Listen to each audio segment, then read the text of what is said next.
দর্শক, এসেছিলাম হবিগঞ্জের বাহুবলে হামজা চৌধুরী, যিনি বাংলাদেশের হয়ে 25 মার্চ ভারতের বিপক্ষে যার লাল সবুজ জার্সিতে অভিষেক হবে, সেই হামজা চৌধুরীর বাড়ির আগমনের খবর আপনাদেরকে জানাতে। আর এর মধ্যে এই জাতীয় দলে ঘটে গেছে আরও একটা ঘটনা। আরও একজন প্রবাসী ফুটবলার ফাহমিদুল ইসলাম, যার বাংলাদেশের জাতীয় দলে এবং লাল সবুজ জার্সিতে অভিষেকের স্বপ্ন অনেকেই দেখছিলেন, প্রথমবারের মতো ক্যাম্পে ডাক পেয়েছিলেন। সেই ফাহমিদুল ইসলাম সৌদি আরবে যে কন্ডিশনিং ক্যাম্প হয়েছে, সেই ক্যাম্প শেষ করে বাংলাদেশে না ফিরে তিনি ইতালিতে ফিরে গেছেন। এবং আপনারা নিশ্চয়ই এতক্ষণে জেনে গেছেন, যার কারণ হিসেবে কোচ বলেছেন তার পারফরমেন্স সন্তোষজনক নয় জাতীয় দলে এই মুহূর্তে খেলার জন্য। এবং আরও একটা বিষয় কিন্তু বলেছেন, তার বয়সটা কম। দর্শক, আপনাদের নিশ্চয়ই একটু খটকা লাগতে পারে, হঠাৎ করে কন্ডিশনিং ক্যাম্প হওয়ার পর কেন কোচের মুখে এরকম বক্তব্য শুনতে পাওয়াটা নিশ্চয়ই খুব একটা লজিক্যাল মনে হচ্ছে না অনেকের কাছে। এরই মধ্যে ফুটবলের বেশ কয়েকটা যারা সংগঠন করে ফুটবলের গোষ্ঠী, তারা কিন্তু একটা প্রতিবাদেরও ডাক দিয়েছে। আপনাদের সাথে এই বিষয়টা একটু শেয়ার করতে চাই, যেটা হচ্ছে ফাহমিদুল ইসলাম একেবারেই অপরিচিত মুখ ছিলেন এবং তিনি কিন্তু একেবারেই এই ক্যাবরেরার কল ছিলেন। তিনি ইতালির চতুর্থ ডিভিশনে খেলেন। সেই ফাহমিদুলকে তিনি দলে ডেকেছেন, সৌদি আরবের ক্যাম্পে ফাহমিদুল যোগ দিয়েছেন এবং তার যে ফুটেজগুলো আমরা প্র্যাকটিসের ফুটেজগুলো দেখেছি বিভিন্ন সময়, সেখানে কিন্তু কখনোই মনে হয়নি যে এই ফাহমিদুল একেবারেই আনাড়ি বা তার পারফরমেন্স এই ন্যাশনাল টিমে খেলার মতো না। এটা নিঃসন্দেহে, এটা যারা এই ফাহমিদুলের প্র্যাকটিসের ফুটেজগুলো দেখেছেন তারা অবশ্যই একমত পোষণ করবেন। আরও একটা বিষয় হচ্ছে, তার বিষয়ে মানুষের একটা আগ্রহ ছিল, যেহেতু হামজা চৌধুরী সম্পর্কে সবাই জানে, সে প্রতিষ্ঠিত ফুটবলার, লেস্টার সিটিতে খেলেছে, ইংলিশ প্রিমিয়ার লিগ ফুটবলে খেলেছে, এখন শেফিল্ড ইউনাইটেডের হয়ে খেলছে।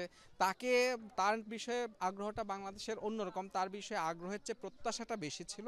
কিন্তু আগ্রহের জায়গায় ছিলেন নিঃসন্দেহে ফাহমিদুল ইসলাম, যেহেতু একেবারেই অপরিচিত মুখ ছিলেন তিনি, ইতালিয়ান চতুর্থ ডিভিশন তিনি খেলেন।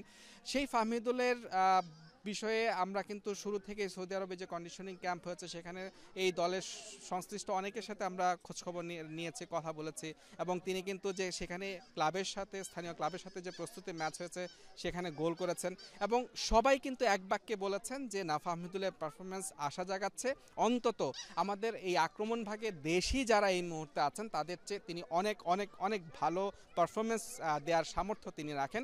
এই কথাগুলো কিন্তু আমরা এই ক্যাম্পে, বাংলাদেশ জাতীয় ফুটবল দলের যে আবাসিক ক্যাম্প হয়েছে, কন্ডিশনিং ক্যাম্প হয়েছে সৌদি আরবে, সেই ক্যাম্পের সংশ্লিষ্ট যারা ছিলেন তাদের মুখ থেকে আমরা শুনেছি। কিন্তু ক্যাম্প শেষে হঠাৎ কি এমন হলো যেখানে পারফরমেন্সের দোহাই দিয়ে ফাহমিদুলকে বিদায় জানানো হলো এবং তাকে ইতালিতে ফেরত যেতে হলো?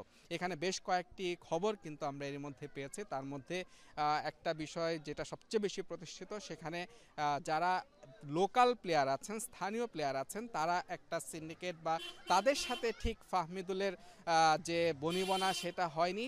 এবং সেই জায়গাটা একটা গ্যাপ বা দূরত্ব আছে, সেটা কোন পক্ষ থেকে তৈরি করা হয়েছে সেই দূরত্ব, সেটা নিয়ে এখনও পরিষ্কারভাবে বলা যাচ্ছে না। তবে এটা একটা বড় কারণ, তাদের সাথে যেটি বলা হচ্ছে যে ম্যাচ আপ হচ্ছে না, সেই প্রশ্নটা করা হচ্ছে। কিন্তু এবং আরেকটা কথা শোনা যাচ্ছিল যে কোচের সাথেও নাকি তার ব্যবহার ভালো হয়নি বা এরকম একটা, এগুলো সবই শোনা যাচ্ছে কথা, কিন্তু একেবারে উড়িয়ে দেওয়া যাচ্ছে না। যে কারণে হয়তো ফাহমিদুলের ভাগ্যে এরকম একটা কঠিন সিদ্ধান্ত, এবং প্রথম কলে যিনি অনেক স্বপ্ন এবং আশা নিয়ে এসেছিলেন, বাংলাদেশের মানুষকেও অনেকটা স্বপ্ন বা আশা দেখাচ্ছিলেন, সেই জায়গায় তার এই হোঁচট খাওয়াটা নিঃসন্দেহে দেশের ফুটবলের জন্য কোনো ইতিবাচক খবর নয়। যখন আমরা বলছিলাম যে হামজা চৌধুরীর এই আগমন, বাংলাদেশের হয়ে খেলা, দেশের অন্যান্য প্রবাসী ফুটবলারদেরকে এই জাতীয় দলে বাংলাদেশের হয়ে খেলার ব্যাপারে আগ্রহী করবে, তখন ফাহমিদুলের সাথে এরকম একটা ঘটনা, সেটা কিন্তু একটা খুব নেতিবাচক বার্তা দিবে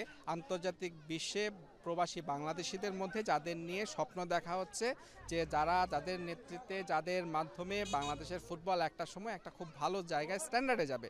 সেই জায়গাটা নিঃসন্দেহে এটা খুব একটা ভালো ইতিবাচক কিছু হলো না। এবং এটার সাথে আমি আরেকটু যোগ করতে চাই, কোচ ক্যাবরেরা তিনি যে সিদ্ধান্তটা নিয়েছেন, তার এই সিদ্ধান্তের বিষয়ে বেশ সমালোচনা আছে বাংলাদেশের ফুটবলে। তিনি এর আগে ক্যাম্পে প্রাথমিক ক্যাম্পে যাদের দেখেছিলেন সেখান থেকে কাউকে কোনো পরখ না করে অনুশীলন না করেই তাদেরকে আবার ক্যাম্প থেকে বাদ দিয়েছিলেন, দল থেকে বাদ দিয়েছিলেন, এটা নিয়েও অনেক সমালোচনা হচ্ছিল। সব মিলিয়ে কোচ ক্যাবরেরার ইম্যাচুরিটি সেটা কিন্তু একেবারে উড়িয়ে দেওয়া যায় না। ফাহমিদুলের বিষয়েও কি তিনি এরকম ইম্যাচুরিটির পরিচয় দিয়েছেন কিনা বা সেরকম কিছু হয়েছে কিনা সেটা নিশ্চয়ই আমরা ভবিষ্যতে জানতে পারবো। তবে দিন শেষে এতটুকু বলা যায় দেশের ফুটবলের জন্য তার এইভাবে ইতালিতে ফেরত যাওয়াটা খুব ভালো একটা ঘটনা কিন্তু হয়নি, এটা নিঃসন্দেহে বলা যায়। মুজরামিন তারেক, যমুনা স্পোর্টস, বাহুবল, হবিগঞ্জ।